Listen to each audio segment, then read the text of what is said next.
Oke guys, welcome back to Crypto Indonesia bersama gue Toshi, di mana kita akan membahas segala sesuatu yang berhubungan dengan cryptocurrencies dan blockchain.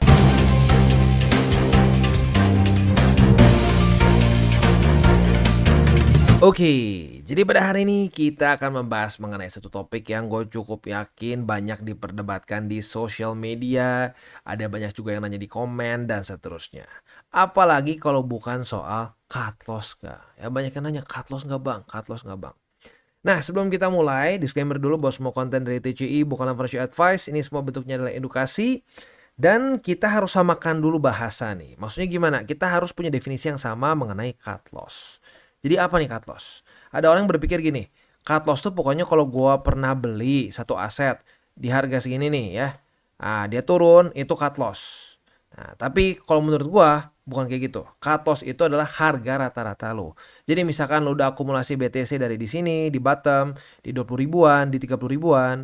Nah, terus lo pernah beli sekali di sini. Itu namanya bukan cut loss. Jadi yang menurut gua masuknya kategori cut loss adalah harga rata-rata lo.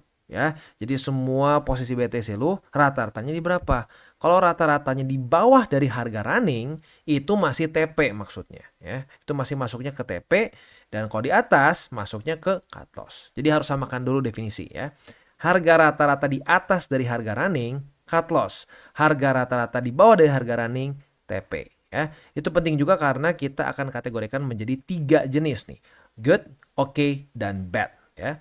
Nah, buat lo yang sudah sering nonton DCWT, TCI, kemungkinan besar sudah tahu bahwa kondisi bad itu seperti apa. Kondisi bad tentunya adalah di mana portofolio lo kebanyakan adalah altcoins.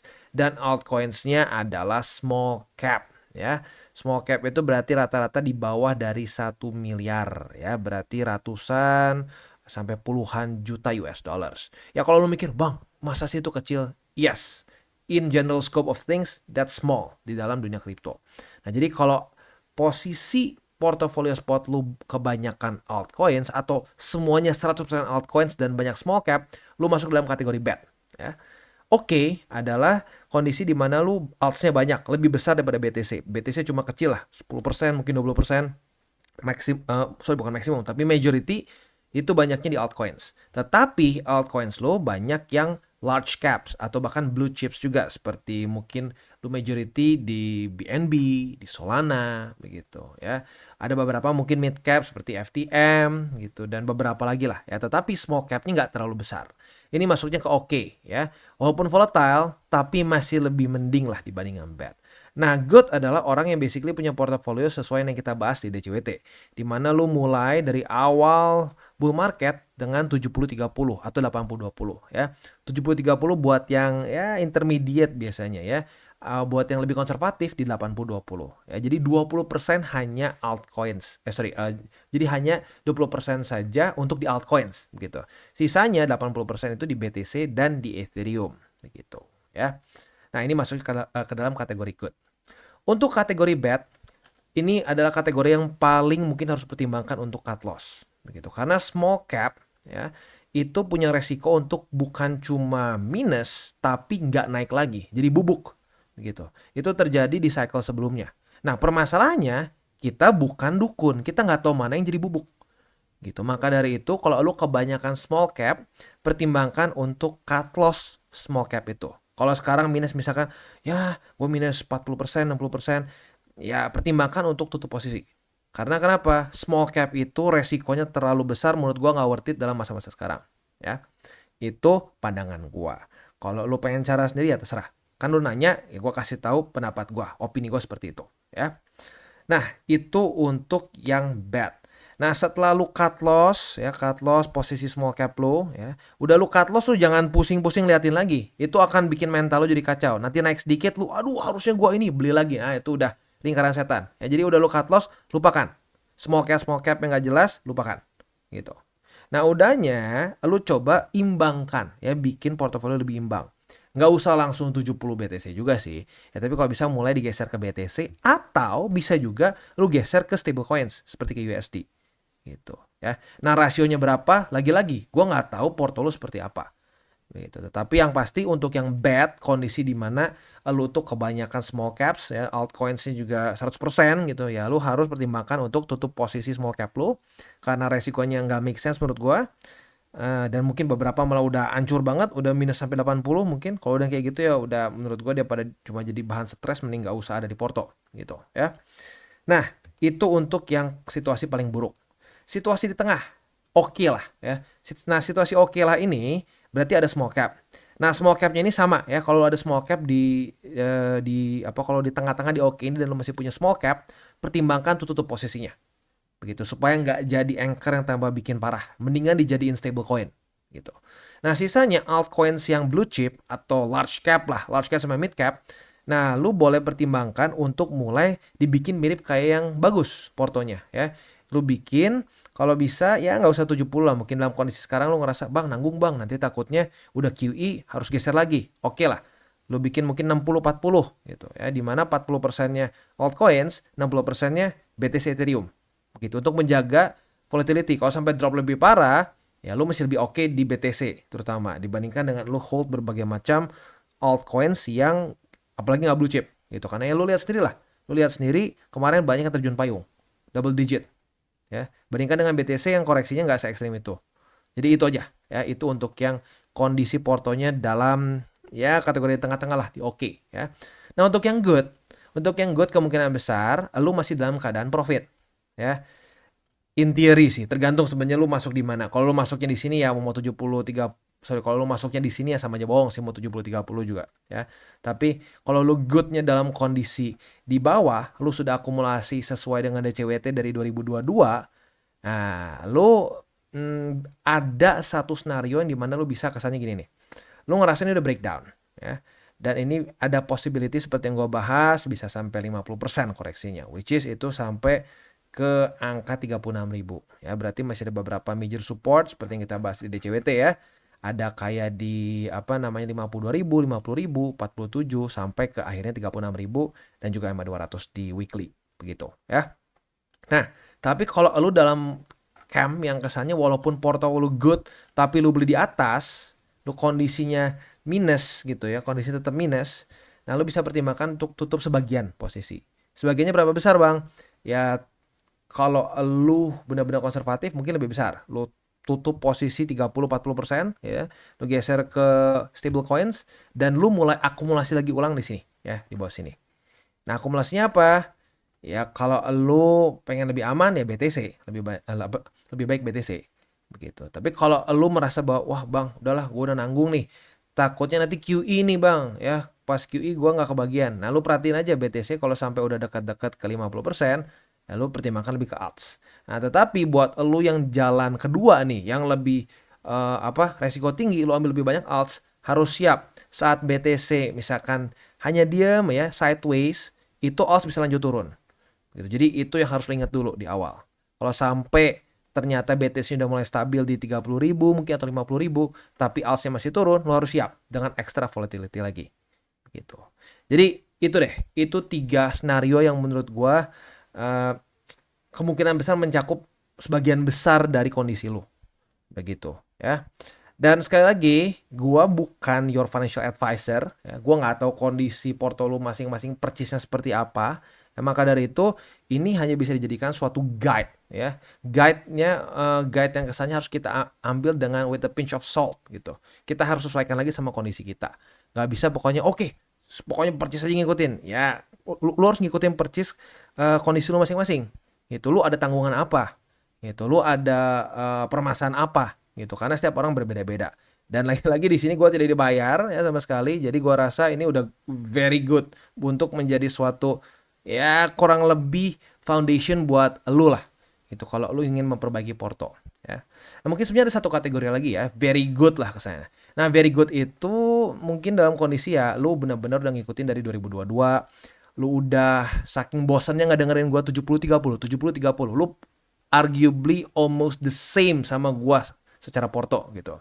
Nah, lu kemungkinan besar sekarang sudah profit. Udah profit, lu udah TP 3 kali di sini gue udah bahas ya.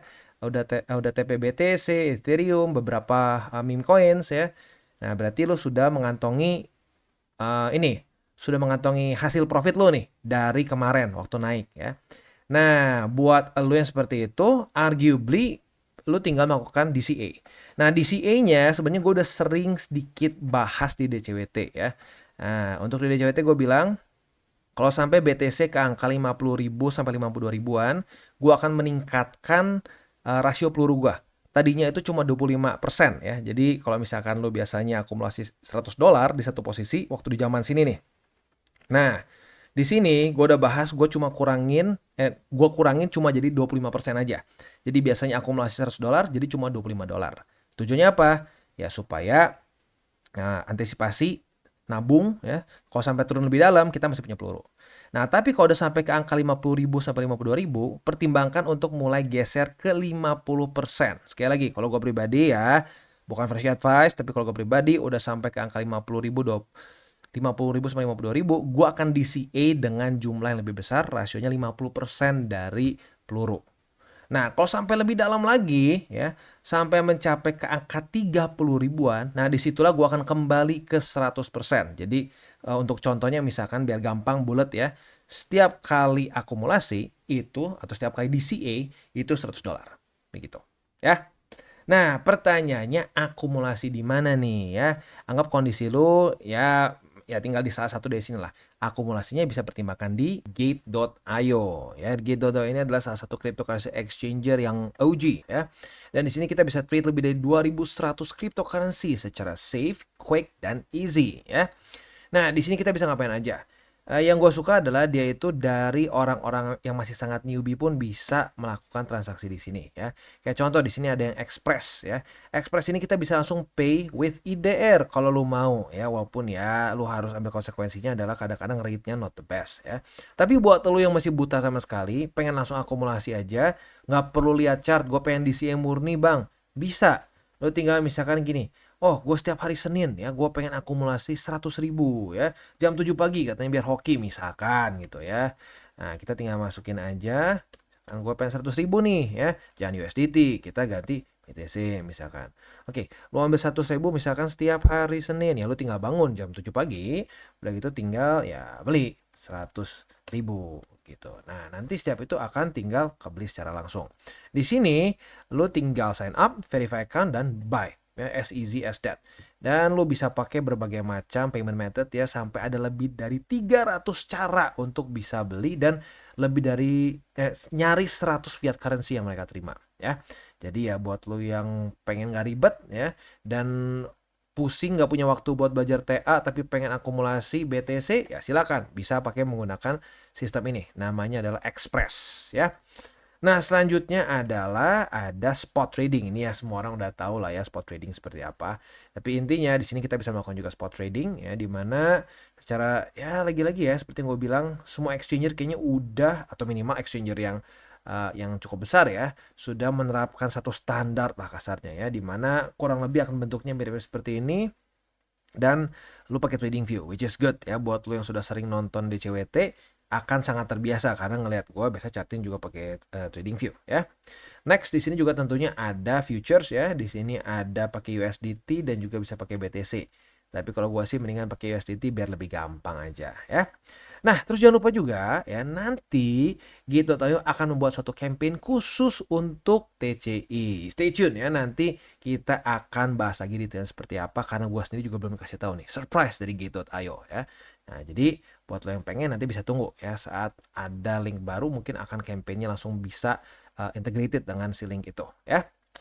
Next kita akan lihat juga di sini kita ada earn ya. Nah, jadi buat lo yang sudah akumulasi nih ya, sudah akumulasi berbagai macam aset.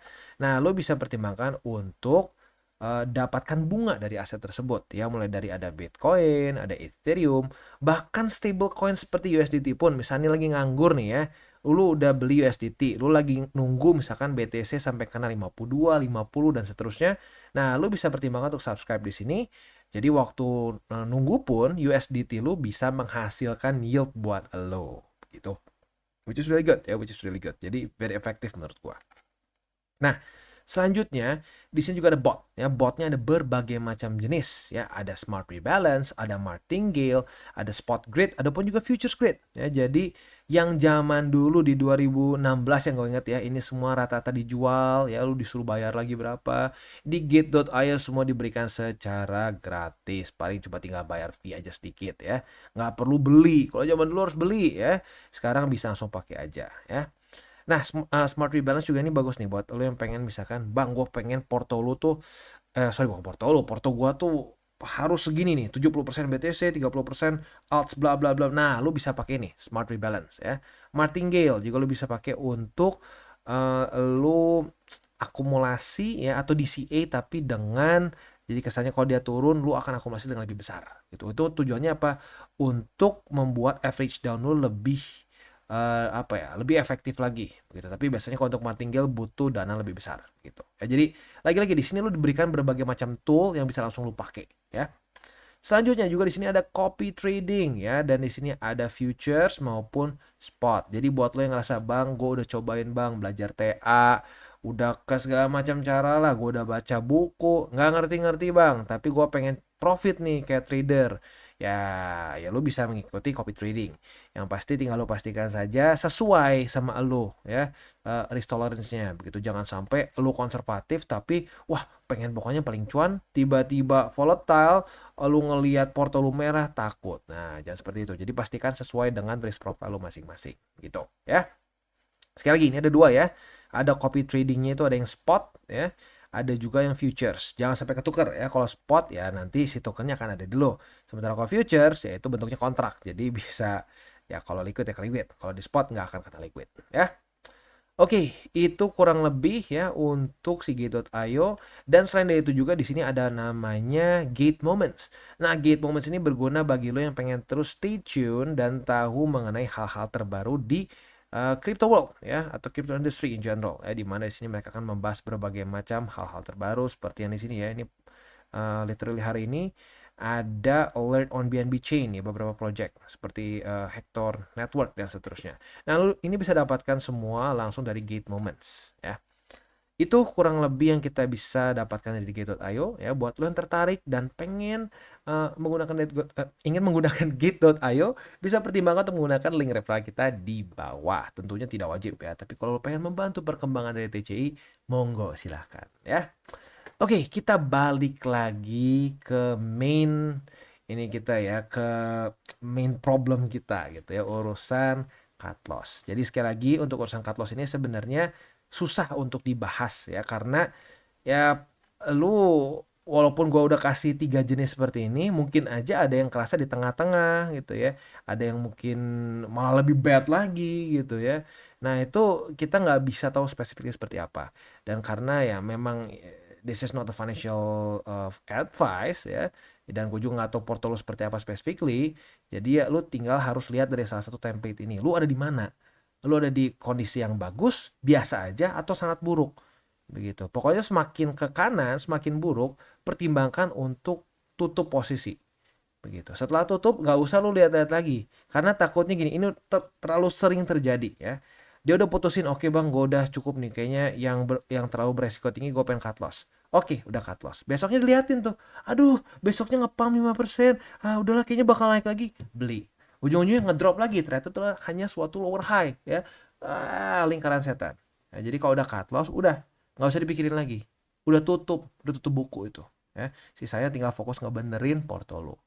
Nah, buat lo yang dalam kondisi yang bagus ya, tinggal pinter-pinter manajemen uang.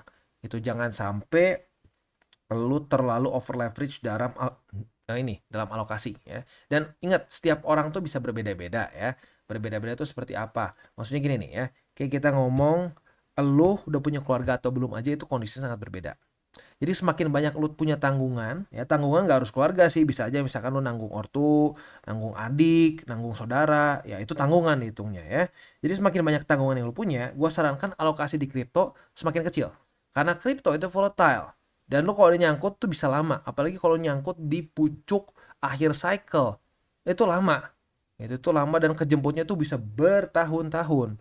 Jadi ya pasti, karena kalau lu punya banyak tanggungan, jangan terlalu besar alokasinya di kripto. Kalau lu misalkan udah punya anak dua, istri, harus bayar rumah, bayar mobil, cicilan dan lain-lain, gue sarankan kalau bisa 5-10% saja dari penghasilan lo. Jadi kalau misalkan lo menghasilkan 10 juta, ya lo 1 sampai 2, bukan 1, 500 ribu sampai sejuta saja. Gitu. Jangan sampai over leverage. Gitu. Karena terlalu banyak kasusnya, aduh bang ini duit kawin gue bang dipakai, aduh jangan. Jangan kayak begitu. Ya. Intinya pas semakin banyak tanggungan, jangan terlalu besar alokasinya di kripto. Ini kayaknya jujurnya jarang deh orang ngomong kayak gini ya. Biasanya udah all in aja. Enggak. Ini bukan channel seperti itu ya. Jadi gue care sama lo kondisinya seperti apa. Nah, kalau lo kondisinya banyak beban, berbeban berat dan banyak pikiran gitu ya jangan kebanyakan kripto. Bisa sedikit-sedikit, 10% not bad gitu ya. Intinya kalau lo nggak serakah, ujung-ujungnya profit. Tapi ya lo harus punya perspektif yang make sense gitu. Jangan sampai, gue cuma masukin 10% penghasilan gue, tapi gue pengen dapat Lambo. Yang ada tuh 10% hilang gitu ya. Bangun pelan-pelan, punya mindset yang tepat, ujung-ujungnya bisa profit gitu. Dan ingat 3 golden rules, jangan pakai uang panas, jangan over leverage, dan berpikirlah jangka panjang. Dan bagi kalian yang belum mengikuti DCWT atau Daily Charting with Toshi, bisa klik di sini, di mana kita akan daily chart your favorite cryptocurrencies. Dan buat lo yang masih bingung cara baca TA, chart, dan hal-hal lain, bisa juga kita klik di sini tutorials with Toshi. Ya. Dan buat lo yang belum memiliki akun ya, di berbagai macam cryptocurrency exchange, bisa klik di bawah ada link kita, lo bisa pilih sendiri. Ya. Lalu selanjutnya jangan lupa juga untuk join Telegram group kita, di mana kita bisa ngobrol-ngobrol santai mengenai dunia cryptocurrency secara 2 arah. So jangan lupa untuk like, subscribe, click the bell icon, and see you on the next video.